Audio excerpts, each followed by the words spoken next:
한 주간 행복하셨습니까? 네, 아멘 하신 분들 평안하시고 행복하게 될 줄 믿습니다. 우리는 하나님의 자녀들이 누려야 할 행복한 생활 습관에 대한 말씀을 나누고 있어요. 오늘은 우리가 가져야 할 예수님의 마음을 품는 습관에 대한 말씀을 나누고자 합니다. 사람들에게 이렇게 물었어요. 당신은 어떻게 행복해질 수 있습니까? 어떤 대답이 주를 이루었을까요? 자녀가 좋은 대학에 가고 대기업에 취직하고 돈 많이 벌고 요즘으로는 증권에 대박이 나고 넓은 집에서 화목하게 살다가 건강하게 은퇴하는 것을 행복으로 가는 길이라고 답할 것입니다. 그런데 여러분, 정말 그렇습니까? 우리 주변에 행복한 사람을 한번 찾아보시기 바랍니다. 남들이 부러워하는 조건을 다 가졌지만 매일 불안과 우울에 시달리며 전혀 행복하지 않다고 말하는 사람들이 얼마나 많은지 몰라요. 반면에 겉보기에는 소유가 많지 않고 환경도 척박하지만 행복하다고 고백하는 사람들이 의외로 많이 있습니다. 도대체 이 차이는 어디에서 오는 것일까요? 시각, 청각, 언어, 삼중교를 겪었던 헬렌 켈러, 여러분 아시지요? 그의 자서전 나의 이야기를 읽어보면 그녀가 자주 반복해서 고백하는 문장이 나옵니다. 나는 기뻐했습니다. 그리고 행복했습니다. 삼중의 고통을 겪고 있었던 이 여인이 이렇게 고백할 수 있었던 이유가 무엇일까요? 그녀의 전기 작가들은 헬렌이 설리번 선생님을 만나 마음의 눈을 뜨면서부터 진정으로 행복한 여인이 되었다, 이렇게 기록하고 있습니다. 모든 것을 원망 없이 받아들이고 감사하게 여기는 마음의 습관이 생길 때부터 행복이 찾아오기 시작했다라는 거예요.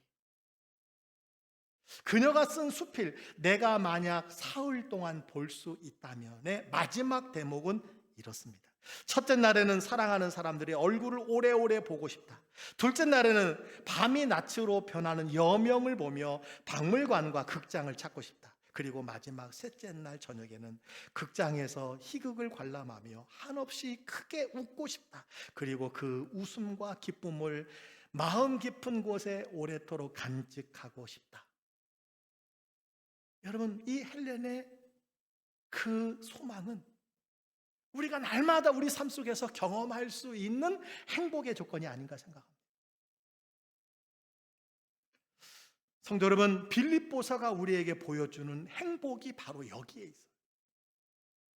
사도 바울은 감옥이라는 척박한 환경에서 복음을 전하다가 감옥에 갇혔어요. 그 척박한 환경에서 빌립보 교회 성도들에게 끊임없이 외치는 고백이 있어요. 주 안에서 기뻐하라. 내가 다시 말하노니 기뻐하라. 이게 무슨 말씀이에요? 주 안에서 행복하라. 내가 다시 말하노니 행복하라는 거예요. 감옥에 갇힌 자가 감옥 밖에 있는 자들을 향해서 행복하라고 권면하는 거예요.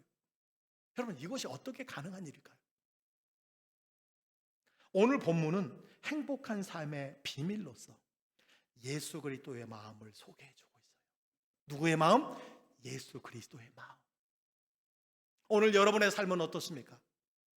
행복하십니까? 혹 원망 불평하며 살고 있지는 않는지요? 오늘 말씀을 통해서 행복을 위한 생활 습관을 발견하시기를 바라고, 그 습관이 여러분을 행복한 길로 인도해 주시기를 주의 여러분 간절히 축복합니다. 행복을 위한 첫 번째 습관이 있습니다. 행복은 혼자가 아니라 친밀한 교제 속에 있다는 사실이에요. 행복은 함께 나눌 수 있는 대상이 있을 때 풍성해집니다. 그래서 관계 속에서 행복한 거예요. 관계가 좋은 사람은 행복한 사람입니다. 여러분, 혼자 여행해 본 적이 있으십니까? 여행은 대부분 새로운 장소이고 멋진 광경에 대한 감탄과 탄성이 있는 곳이 아닐까 생각을 합니다. 그런데 혼자라면 멋진 풍경일수록 여러분 아쉬움이 남잖아요. 마음 한쪽 구석에 텅 빈 것처럼 느낄 때가 있습니다. 여러분 안 그렇습니까? 그렇지요? 예, 감탄이 터져 나올 때 곁에 함께 나누고 싶은 눈을 맞출 사랑하는 사람이 없으면 그 기쁨은 순식간에 절반으로 줄어드는 거예요. 여러분 그런 거 한 번도 못 느끼신 것 같아요. 표정이. 그래요. 바로 그때 멋진 경치와 나는 간 데가 없고 사랑하는 여러분 아내만 보일 때가 있지 않습니까? 사랑하는 남편만 보일 때가 있잖아요. 여보 저기 좀 봐. 이야 정말 멋지다. 그래요. 이렇게 함께 누릴 때 행복이 배가 되는 것이고 그 행복이 완성되는 줄 믿으시기를 주의 이름으로 축원합니다. 그래요. 인간은 관계 속에서 행복을 누리도록 하나님이 창조하셨기 때문에 그래요. 그래서 하나님께서 우리에게 주신 위대한 선물이 두 가지 있습니다. 첫째는 가정입니다. 배우자지요. 독처하는 것이 좋지 않아 하나님이 짝지어 주신 것이 부부라고 했습니다. 그 다음에 교회의 공동체, 믿음의 공동체. 여러분 예수님은 우리가 독불장군처럼 혼자 신앙생활 하기를 원치 않으십니다. 그래서 교회 안에는 구역이 있어요. 남녀전도회가 있습니다. 소그룹 동아리가 있습니다. 교회 공동체로 모여 교제하기를 원하신다는 거예요. 여러분 하지만 솔직히 교회 공동체의 교제가 언제나 유쾌하고 언제나 은혜스럽지는 않다고 할 수 있습니다. 그렇죠? 예 그렇습니까? 우리는 여전히 연약하고 죄성이 있기 때문에 그렇습니다. 모이다 보면 상처를 주고받고 의견이 맞지 않을 때가 있습니다. 오늘 사도 바울은 3절에서 성도의 교제를 위협하는 두 가지 장애물을 우리에게 가르쳐주고 있어요. 무엇입니까? 아무 일이든지 다툼이나 허영으로 하지 말고, 바울은 다툼과 허영을 조심하라고 경고하고 있어요. 이런 다툼이 무엇입니까? 이기적인 야심에서 나오는 경쟁심이고, 허영은 속이 텅 비어 있으나 겉만 화려하게 포장하려는 마음이라고 할 수 있습니다. 이 두 가지가 공동체에 들어오면 교제를 파괴하기 시작한다는 거예요. 그래서 사도 바울이 여러분 빌립보 교회 성도들에게 이렇게 외치는 거예요. 마음을 같이하여 같은 사랑을 가지고 뜻을 합하여 한 마음을 품으라. 여러분 왜 이렇게 당부하고 외치는 것일까요? 그 단서가 빌립보서 4장에 나옵니다. 빌립보서 4장 2절을 보시기 바랍니다. 내가 유오디아를 권하고 순두개를 권하노니 주 안에서 같은 마음을 품으라. 빌립보 교회 안에는 유오디아와 순두개라는 아주 헌신적인 두 여성 지도자가 있었습니다. 두 사람의 관계에 금이 간 거예요. 여러분 이처럼 열심을 가진 사람에게도 자기 주장과 경쟁심이 얼마든지 충돌할 수 있음을 보여주는 사례가 바로 여기 나오는 사례입니다. 결국 두 사람의 다툼과 허영이 교회 공동체를 갈라놓을 위기에 처했다는 거예요. 그래서 사도 바울이 오늘 편지를 통해서 권면하고 있어요. 그 핵심이 무엇입니까? 이거예요. 유오디아 권사님, 순두개 권사님, 제발 주 안에서 같은 마음을 품으십시오. 그런데 이 편지를 받은 유오디아 순두개 권사님이 곧 마음이 바뀌었을까요? 여러분 사람이 잘 안 바뀌어요. 그래서 5절에서 우리가 품어야 할 같은 마음의 실제를 우리에게 가르쳐주고 있어요. 그것이 5절 말씀입니다. 너희 안에 이 마음을 품어라. 어떤 마음이에요? 곧 그리스도 예수의 마음. 예수의 마음을 품으라는 거예요. 여기서 품으라는 단어는요, 태도를 취하라는 겁니다. 습관을 형성하라는 거예요. 예수님의 마음을 우리가 습관하라는 것을 말씀해주고 있습니다. 내 생각과 태도가 예수님의 성품을 닮아가게 하라는 말씀. 여러분 성도의 교제가 주는 가장 큰 유익이 무엇일까요? 모이면 항상 즐겁고 행복하기 때문이 아니라고 생각합니다. 오히려 나와 기질이 맞지 않는 사람과 부딪히고 껄끄러운 사람과 갈등할 수가 있어요. 그러나 그 과정 속에서 무엇을 경험하는 거죠? 내가 예수님의 마음을 닮아가게 된다는 거예요. 그렇습니다. 내 안에 성령의 열매가 맺히게 된다는 거예요. 예수님의 마음, 9가지를 성경은 우리에게 말씀합니다. 사랑과 희락과 화평과 오래 참음과 자비와 양성과 충성과 온유와 절제. 나와 다른 사람들 가운데서 맺혀지는 성령의 열매. 바로 내가 예수님의 마음을 닮아가게 된다는 거예요. 여러분, 자녀를 키우신 분들은 다 아실 거예요. 의동으로 자란 아이보다 형제가 많은 집에서 자라는 아이들의 인간관계가 훨씬 좋잖아요. 싸우고 지지고 볶을 때가 있지만 화해하면서 양보를 배우고 용서와 용납을 몸으로 배우기 때문입니다. 여러분, 신앙생활도 마찬가지 아닐까요? 간혹 구역이나 교회 봉사 중에 갈등이 있다고 해서 교제를 기피하는 분이 계세요. 하나님을 떠나는 분이 계세요. 여러분, 오히려 그 위기가 나를 예수님 닮게 만드는 하나님의 훈련장이 될 수 있다는 사실을 기억해야 돼요. 내 마음에 들지 않는 교우를 놓고 여러분 기도하게 되는 거지. 상처 준 사람을 주님의 이름으로 용서하는 마음을 갖게 되는 거지. 그 친밀한 교제의 훈련이 습관이 될 때에 내 안에 예수님의 마음, 성령의 9가지 열매, 그 행복을 여러분 누리게 될 줄 믿습니다. 그래요.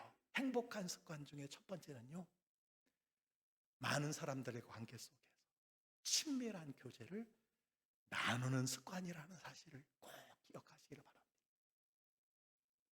둘째로, 행복은요, 다른 사람을 섬길 때 주어지는 신비예요. 섬길 때. 우리가 이웃을 섬기지 못하는 최대의 장애물이 무엇일까요? 이기심 아닐까요? 현대인들은 나라고 하는 좁은 울타리 안에 갇혀서 한평생을 보낼 때가 많이 있습니다. 갈수록 혼자의 삶을 살아가는 사람들이 많습니다. 기껏해야 내 자식, 내 부모를 챙기는 수준이에요. 그것도 못 챙기는 자녀들이 얼마나 많이 있습니까? 물론 가족을 사랑하는 것이 귀하지만 그것은 나를 사랑하는 연장선일 뿐 성경이 말하는 참된 이웃사랑이라고 할 수 없는 것이지요. 나와 상관이 없는 사람, 연약한 사람, 부족한 사람을 섬길 때에 비로소 이웃사랑의 행복을 여러분 맛보게 되는 건 아니겠습니까? 그래서 오늘 사도 바울은 4절에 이렇게 권면합니다. 각각 자기 일을 돌볼 뿐더러 또한 각각 다른 사람들의 일을 돌보아 나의 기쁨을 충만하게 하라. 맞아요. 성도는 기본적으로 자기 삶의 자리, 자기 가정과 직장에서 책임을 다해야 돼요. 성실히 살아야 돼요. 그러나 그리스도인의 발걸음은 거기서 멈추면 안 된다는 거예요. 이웃의 결핍이 무엇인지, 지체의 아픔이 무엇인지 돌아볼 줄 아는 섬김이 필요하다는 사실입니다. 그래서 사도행전 20장 35절에 사도 바울은 이렇게 선포하고 있어요. 다 같이 한번 읽어볼까요? 주 예수께서 친히 말씀하신 바 주는 것이 받는 것보다 복이 있다 하심을 기억하여야 할지니라. 아멘. 여러분, 이 말씀 믿어지십니까? 진짜 믿어지십니까? 세상은 받는 것이 복이라고 말해요. 더 많이 쌓고 더 많이 대접받고 더 높은 자리에 올라가서 누리는 것이 복이라고 합니다. 하지만 예수님은 정반대로 말씀하세요. 주는 것이 받는 것보다 훨씬 더 행복하다는 거예요. 아멘. 다시 한번요. 주는 것이 받는 것보다 훨씬 더 행복하다고 말씀합니다. 우리가 물질이든 사랑이든 위로든 남에게 베풀고 섬기게 되면 알게 되는 그 무엇인가가 있어요. 받을 때 느끼는 행복은 순식간이지만 내 것을 쪼개어 내 것을 희생해서 이웃을 섬길 때 솟아나는 세상이 줄 수 없는 그런 행복이 있는 줄 믿으시기 바랍니다. 반면에 여러분, 행복은 찾아볼 수 없고 불평이 가득한 사람들의 특징이 무엇인지 아십니까? 남을 칭찬하기보다 깎아내리고 비판을 일삼고 받기만을 바라는 사람. 여러분, 갈수록 사람들이 떠나고 고립되고 더 외로워지는 악순환이 꼬리에 꼬리를 부는 거예요. 독일의 위대한 신학자 디트리히 본회퍼가 있습니다. 그는 나치에 저항하다 옥중에서 쓴 서신들을 묶은 옥중서신에서 예수님을 타자를 위한 인간이다, 이렇게 아름다운 이름을 붙입니다. 타자를 위한 인간. 예수님의 생애는 오직 타인을 위해서, 죄인된 우리를 위해서 존재하시고 살아가셨다라고 하는 고백이에요. 여러분, 그렇다면 우리가 어떻게 예수님처럼 타자를 위한 섬김의 삶을 실천할 수 있겠습니까? 두 가지 여러분 실제적인 지침이 있습니다. 첫 번째는요, 주님의 시각으로 타인을 바라보는 거예요. 그 사람의 과거에 나와 어떤 관계에 있었던지 간에 그 사람의 허물을 묵상하지 않는 거예요. 그 사람의 잘못을 계속 묵상하지 않는 거예요. 그 대신 이런 마음을 품는 거예요. 아, 주님이 저 사람도 사랑하셔서 십자가에서 죽으셨지. 주님이 저 사람을 천하보다 귀하게 여기셨지. 그래요. 십자가의 안경을 끼고 여러분, 그 지체를 바라보는 것이, 그럴 때 섬김의 삶을 살아갈 수 있다는 거예요. 두 번째는 현재의 모습이 아니라 그 사람의 가능성을 바라보는 거예요. 여러분, 사람들은 보통 낙인을 찍어요. 저 사람은 원래 저래. 저 인간은 절대 안 변해. 여러분, 사람은 좀처럼 변하지 않는다는 것이 인지상정인 거 압니다. 그러나 교회 안에서도요, 이런 말이 회자되면 안 되는 거예요. 예수님은 결코 그렇게 사람을 평가하지 않으셨어요. 여러분, 예수님은 갈릴리 바닷가에서 거칠고 충동적인 어부 시몬을 만나셨을 때 무슨 말씀을 하셨습니까? 내가 요한의 아들 시몬이니 장차 개바라 하리라. 예수님은 그의 현재 약점 뒤에 숨겨진 위대한 가능성을 보셨어요. 장차 그가 주님의 손에 붙들렸을 때 초대교회를 떠받치는 반석으로 보셨던 거예요. 여러분, 핍박자 사울을 예수님은요, 전도자 바울로 그의 가능성을 여러분 보셨다는 사실 아십니까? 우리 교회 안에서 교사로, 구역장으로, 교구장으로 섬기시는 분들 계십니까? 낙심하지 마십시오. 지금 내가 가르치는 아이가, 지금 내 구역원이 연약하여 넘어질지라도 장차 주님의 손에 붙들려 쓰임 받을 수 있다는 가능성의 안목으로 보시기를 주의 이름으로 축원합니다. 작년에 저희 교회에 등록하신 밀목에 사시는 한 여자 성도님이 계세요. 30년 동안 우리 교회 성도님들이 교회 가자, 교회 가자, 교회 가자, 교회 가자 그렇게 말씀하셔도 바쁘시고 또 일이 많으셔서 못 나오셨는데, 작년에 교회에 오셔서 여러분 삶 공부를 다 마치고 믿음의 삶을 다 마치고 지금 그 믿음이 얼마나 성장했는지요. 예배 끝나고 가실 때마다 목사님 꿀송이 같은 말씀 감사합니다. 제가 이 말씀 붙들고 살아가고 있습니다. 야, 그 얼굴 표정이 완전히 달라졌어요. 해같이 빛나는 모습을 보게 돼요. 여러분, 이렇게 달라지는 거예요. 변화되는다는 사실을 기억하시기를 바랍니다. 여러분, 만나는 사람이 있습니까? 주님의 손에 붙들려 쓰임 받을 수 있다는 가능성의 안목을 가지고 바라보시기를 주의 이름으로 축원합니다. 셋째로, 행복은 자기를 낮추는 겸손의 습관에서 비로소 완성된다는 사실을 여러분 기억하시기 바랍니다. 우리는 행복이 친밀한 교제와 섬김의 생활 습관에 있다는 것을 배웠어요.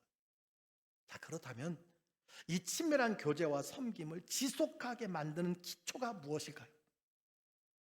기초. 여러분, 무엇일까요? 겸손입니다. 겸손. 자, 그렇다면 이 겸손을 실천하기 위한 표본이 누구일까요? 예수 그리스도이십니다. 오늘 본문 6절부터 8절은 예수님의 겸손의 극치를 보여주는 말씀이에요. 다 같이 한번 읽겠습니다. 시작. 그는 근본 하나님의 본체시나 하나님과 동등됨을 취할 것으로 여기지 아니하시고 오히려 자기를 비워 종의 형체를 가지사 사람들과 같이 되셨고 사람의 모양으로 나타나사 자기를 낮추시고 죽기까지 복종하셨으니 곧 십자가에 죽으심이라. 아멘. 여러분, 이 말씀에서 우리가 주목해야 할 단어가 있습니다. 자기를 비워라고 하는 표현. 이 단어에서 그 유명한 케노시스, 비하라는 기독론이 나왔어요. 예수님은 본질적으로 하나님의 영광과 권능을 가지신 분이었지만 죄인들은 우리를 구원하기 위해서 자신의 영광스러운 권리를 스스로 포기하시고 비천한 종의 모습으로 이 땅에 오신 것입니다. 그 예수님이 보여주신 겸손의 결정체가 무엇이에요? 우리가 잘 아는 것처럼 십자가에 달려 돌아가시기 전에 제자들의 발을 씻기기 위해서 수건을 허리에 동이시고 그 허리를 굽혀 제자들의 발을 닦으시던 그 겸손, 그 종된 겸손. 마지막에는 우리를 살리시기 위해서 자기 생명까지 아끼지 아니하신 여러분 십자가의 고난에 죽으심이 아닐까요? 예수님이 이토록 자기를 낮추실 때 하나님이 예수님을 어떻게 하셨어요? 어떻게 하셨습니까? 여러분 9절 이하를 보시기 바랍니다. 우리 다 같이 한 목소리를 읽겠습니다. 이러므로 하나님이 그를 지극히 높여 모든 이름 위에 뛰어난 이름을 주사 하늘에 있는 자들과 땅에 있는 자들과 땅 아래에 있는 자들로 모든 무릎을 예수의 이름에 꿇게 하시고 모든 입으로 예수 그리스도를 주라 시인하여 하나님 아버지께 영광을 돌리게 하셨느니라. 아멘. 여러분, 이 찬가의 절정이 어디에 있는지 주목하시기 바랍니다. 예수님의 낮아지심과 그리고 하나님이 높이심이 가리키는 목적지가 바로 뭐냐면요, 하나님 아버지께 영광이었습니다. 그분의 겸손이 아름다운 것은 보상을 받았기 때문이 아니라 그 예수님의 모든 여정이 아버지의 영광을 온 세상에 드러냈기 때문이라는 거예요. 이것이 성경이 계시하시는 영적 대원칙입니다.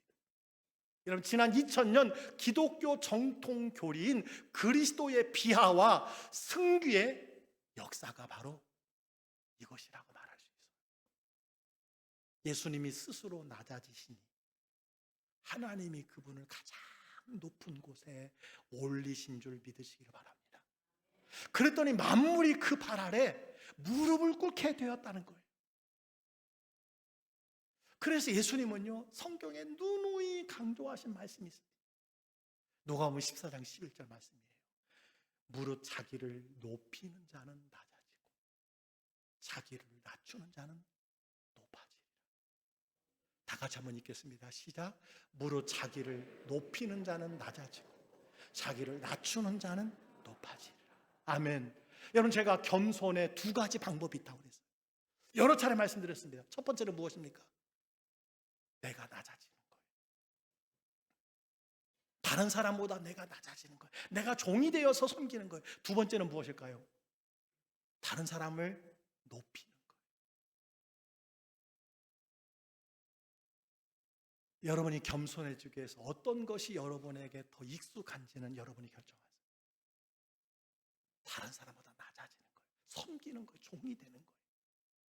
또 한 가지는 그 사람을 높이는 거예요.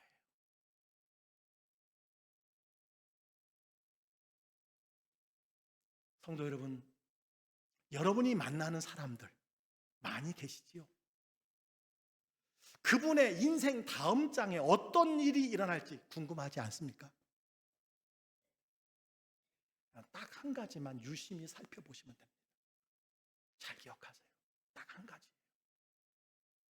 이분이 지금 교만한가? 아니면 겸손한가? 그것만 보시면 됩니다. 이분이 지금 교만한가? 이분이 지금 겸손한가? 이것만 보시면 돼요. 제 말이 아닙니다. 잠언 18장 12절에 명쾌한 답이 있어요. 바로 이겁니다. 사람의 마음에 교만은 멸망의 선봉이요 겸손은 존귀의 앞잡이니라. 여러분, 우리가 한 달에 한 번씩 잠언을 읽잖아요. 한 달에 한 번씩 잠언을. 여러분, 잠언 18장을 읽을 때마다 이 말씀을 보면 소름이 끼쳐요. 이 말씀을 히브리 원문으로 뉘앙스를 살려서 직역하면 여러분 어떻게 하면 이렇게 됩니다. 다 같이 한번 읽겠습니다. 시작. 추락하기 전에 먼저 교만한 마음이 있고 존귀가 찾아오기 전에 겸손한 마음이 먼저 자리를 잡는다. 다시 한번 시작. 추락하기 전에 먼저 교만한 마음이 있고 존귀가 찾아오기 전에 겸손한 마음이 먼저 자리를 잡는다. 아멘입니까? 제 말이 아니에요. 하나님의 말씀입니다. 그렇습니다. 지금 마음이 겸손한 사람은 조금 기다려보세요. 하나님의 때에 이 땅에서 혹은 주님 앞에 서는 날 존귀와 높이심을 받게 될 줄 믿습니다. 반면에 지금 목이 뻣뻣하고 마음이 교만한 사람은요 두려워해야 돼요. 왜 두려워해야 돼요? 인생의 그 다음 장이 추락이기 때문에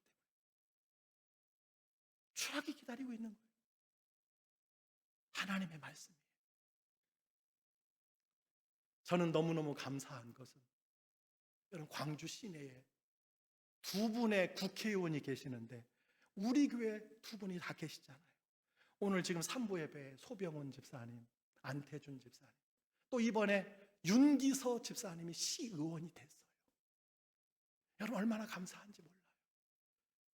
나라의 지도자로 여러분 세워주신 분이 우리 교회 공동체 집사님으로 계신다는 것, 크리스찬이라는 건 얼마나 감사한지 몰라요.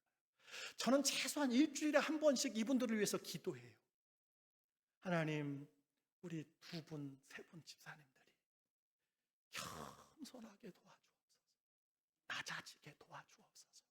국민을 잘 섬기고 시민을 잘 섬기게 도와주시옵소서. 그래서 하나님 더 높여주시옵소서. 더 높여주시옵소서. 여러분 기도하고 있어요. 여러분 시의원이 시장이 될 수도 있는 것이고 국회의원이 장관이 될 수도 있는 것이고요 대통령도 될 수 있는 거예요. 우리 두 분이 여기 계시지만 윤기서 집사님은 일부 예배를 드리셔요. 여러분 늘 기도해 주시기 바랍니다. 그리고 여러분에게 적용을 하시기 바랍니다. 여러분 성경에 이 법칙을 뼈저리게 보여준 인물들이 얼마나 많은지 몰라요. 이 말씀을 적용한 인물들이 얼마나 많은지 몰라요. 여러분 그 중에 한 사람을 뽑으라면 이스라엘의 초대 왕 사울이 아닐까요? 사울 왕이 역사에 처음 등장할 때 어떤 사람이었어요? 겸손한 사람이었어요. 자기를 가리켜서 뭐라고 말하냐면 나는 이스라엘 중에서도 가장 작은 베냐민 지파 사람이며 내 가족은 가장 미약합니다. 철저히 낮아졌던 사람이에요. 이렇게 사울이 스스로 겸손할 때 하나님은 그를 한 나라의 왕으로 높여주신 거예요. 여러분 겸손하면 하나님이 높여주시는 거예요. 여러분 선지자 사무엘은 이 사울의 전성기를 회고하면서 이렇게 말했다는 사실을 여러분 기억하시기 바랍니다. 사무엘상 15장 17절입니다.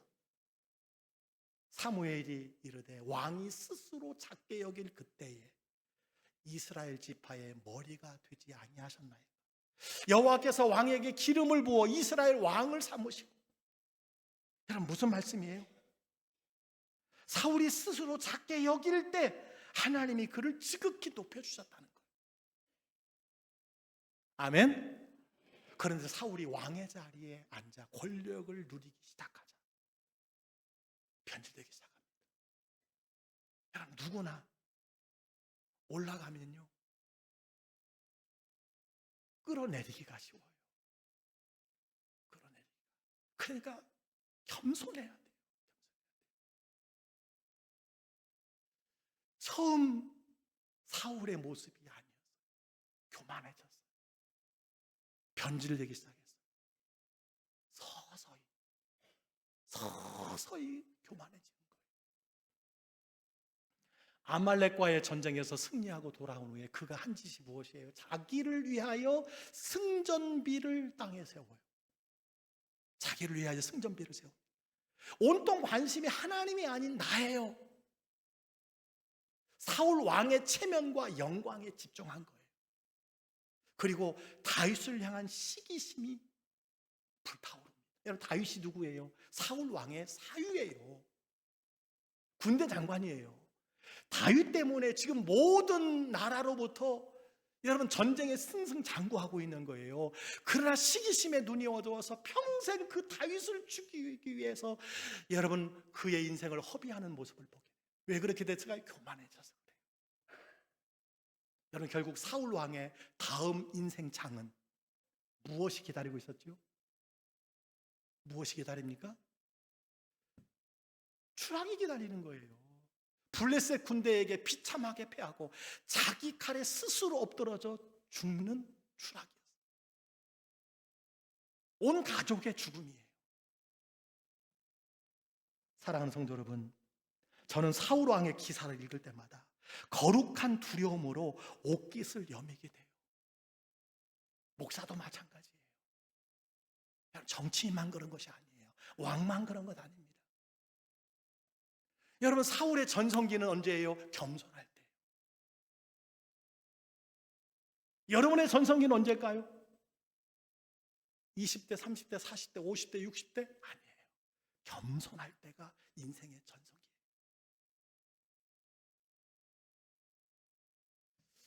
지금 여러분의 마음이 어떤지를 들여다보시길 바랍니다. 여러분, 성경은 거룩한 거울이라고 그랬어요. 거울경. 성경을 거울로 보세요. 여러분을 비춰보세요. 나를 비춰보세요.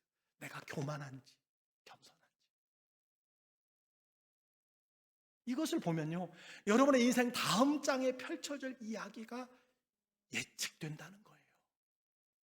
저는 우리 교회 많은 성도님들을 하나님의 눈으로 바라보고 기도할 때가 있습니다. 하나님의 눈으로. 참 겸손하신 분이구나. 참 겸손하신 분이네. 하나님이 높이시겠구나.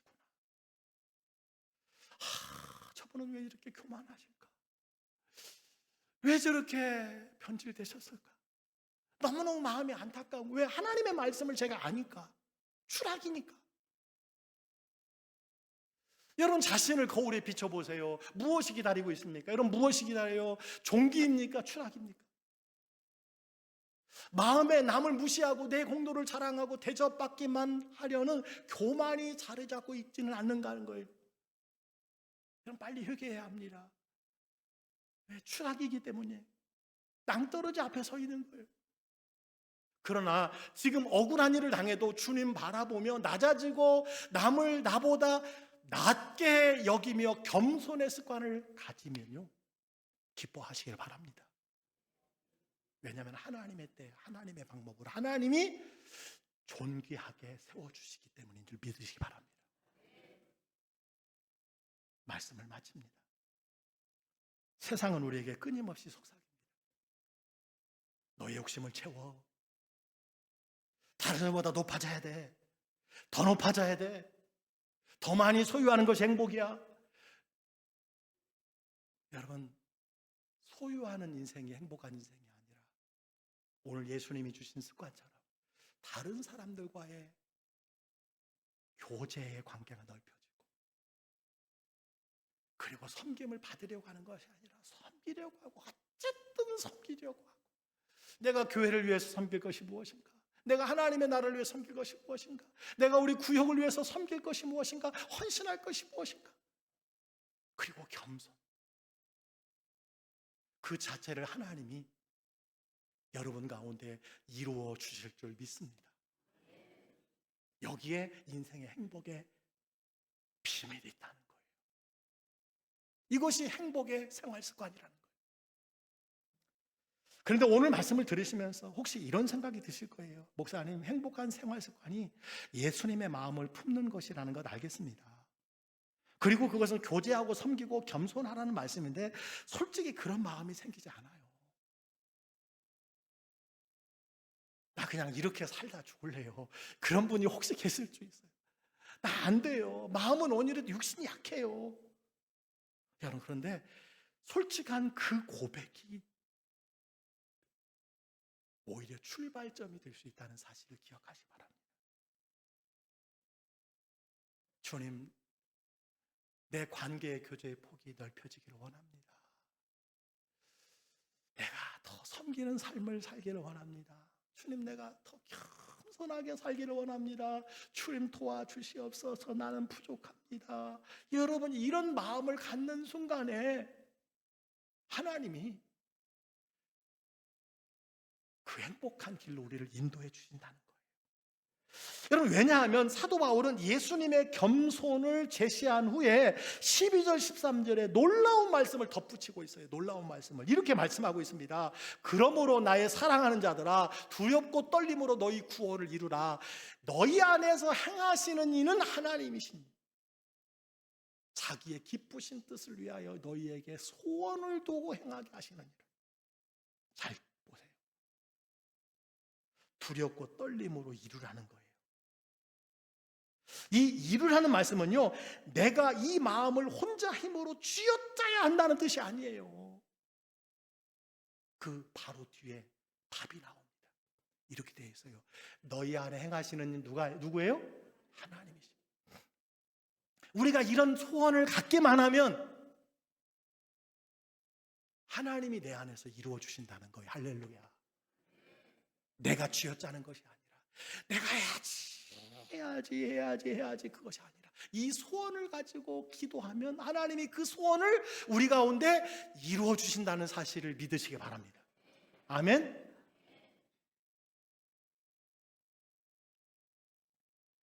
광주교회 111주년. 참 숫자가 복돼요. 111. 온 가족 여름 수련회를 준비하고 있어요.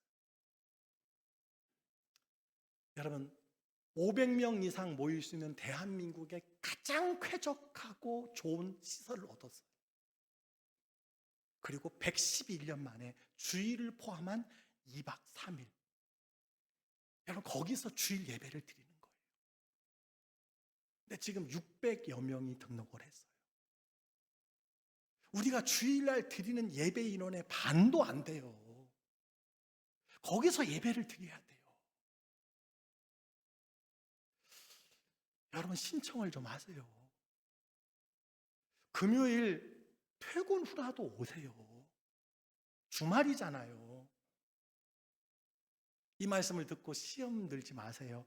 정말 올 수 없는 분들이 계셔요. 그분들은 양해하고 들으시길 바랍니다. 어울려서 함께 해야지요. 여러분, 시편 133편에 나오잖아요. 보라, 형제가 연합하여 동거함이 어찌 그리 선하고 아름다운고. 어울려 연합할 때 하나님이 기뻐하시는 거예요. 여러분, 신청 좀 하세요. 최고의 시설, 반값으로 여러분에게 함께 수련회를 여는 거예요. 제가 수요일 날 이런 광고를 드렸어요. 우리가 가족이 살다 보면 3대가 여러분 여행을 갈 때가 있잖아요. 아들, 며느리, 딸과 사위가 어머님, 아버님, 우리 애들하고 이번에 좋은 시설 제가 리조트를 얻어놨는데 2박 3일 같이 좀 쉬어요. 여러분, 그럴 때 어떻게 해야 됩니까? 고맙다 아들아, 고맙다 사위야, 따라가는 거예요. 애야, 나는 잠자리 옮기면 잠 안 와. 아유, 집이 잘 편해. 집 뭐하러 돈 주고 그런 데를 얻어. 집이 잘 줘. 여러분 제발 이런 말씀 하지 마세요. 그냥 따라가는 거예요. 그래야 아이들이 나중에 더 좋은 것도 어머니 아버지에게 함께 나누는 거예요. 여러분 같이 가서, 혹은 불편하지만, 집이 더 편하지만 그래도 여러분 손자 손녀들하고 이야기도 하고, 네 아빠가 옛날에 이랬대더라, 네 엄마가 예전에 이렇게 착한 사람이더라, 믿음이 좋았던 사람이더라, 할머니의 옛날 인생은, 할아버지의 삶은, 이러면서 아이들에게, 손자 손녀들에게 할머니와 추억을 쌓아줘야지요. 통닭도 먹고 피자도 먹으면서. 그게 가족이지요. 그게 신앙의 유산을 물려주는 거지요. 아니 나는 안 갈란다, 너희 갔다, 이러면 안 돼요. 이건 교회가 마찬가지예요. 행복한 신앙생활 마찬가지예요. 교제의 폭이 넓어져야 돼요. 오늘 주신 말씀처럼 내 가족만 생각하는 사람이었다면 구역도 내 교구도 서로 알아가는 거예요. 교제하는 거예요. 땀 흘리지만 집에 있는 것이 더 편하지요. 부부가 휴가 가는 것이 더 편하지요. 그러나 이것이 섬김이에요. 교회를 우선하는 것, 이것이 섬김이에요. 교회를 우선하는 것, 이것이 여러분 겸손이에요. 거두절미. 여러분 신청 좀 하세요. 아멘. 감사합니다.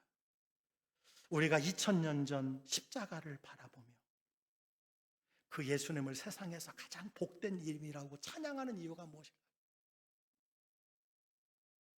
그분이 가장 높은 보좌를 버리고 허물 많은 나를 살리시려고 십자가에서 물과 피를 쏟으시기까지 나를 섬겨주신 그 섬김 때문이 아닐까요? 그 자기 피하 때문이 아닐까요? 여러분의 이름이 이웃들에게, 자녀들에게 존귀하게 복된 이름으로 기억되기를 원하십니까? 그렇다면 오늘 예수 그리스도의 마음을 품으시기 바랍니다. 그리스도 예수의 마음을 품으세요.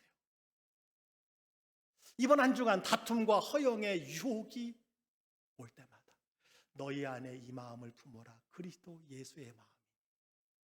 한번 따라해 보세요. 너희 안에 이 마음을 품어라. 곧 그리스도 예수의 마음이니. 이 말씀을 입술로 선포해 보세요.